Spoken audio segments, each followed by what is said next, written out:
Folks, 9 years ago today, the families in Newtown were hit especially hard.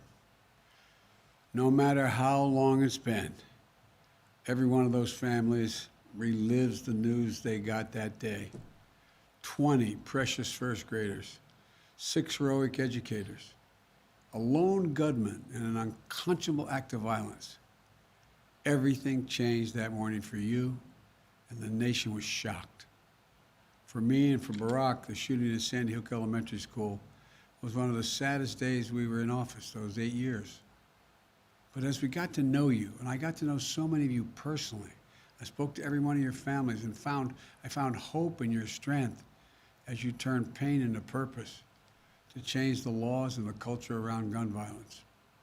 At the time, remember, because of your leadership, we forged a broad coalition and enacted more than 20 executive orders. We came close to legislation, but we came up short. It was so darn frustrating. And it's still frustrating now for you and me and so many others. In Parkland, Florida, and Oxford, Michigan, in countless communities across the country, there's these horrific shootings that make national headlines and embarrass us as a nation. And for many others, every day, particularly in black and brown communities, there's the equivalent of a mass shooting we don't even hear about. As a nation, we owe all these families more than our prayers. We owe them action. From my earliest months as president, I've acted, curbing the proliferation of ghost guns, cracking down on rogue gun dealers, promoting safe firearm storage. You know, in my American Rescue Plan, it's a fancy way of saying historic $470 billion investment. We encourage states and cities to use that money to reduce gun violence, among other things. In my budget, I'm calling for doubling the funding for gun violence prevention research, including examining gun violence as a public health threat, which it is in my view. There are 3 common sense bills to reduce gun violence that the Senate should pass now, right away, long overdue. One requires more extensive background checks for gun sales.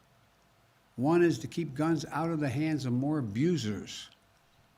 My Build Back Better legislation, which would make a landmark $5 billion investment in community violence prevention and intervention programs to support trusted leaders who work directly with people who are most likely to commit gun crimes or become gun victims before it's too late. These programs work. Again, I know our politics is frustrating. It can be frustrating. It's particularly frustrating now. But we can't give up hope. We can't stop.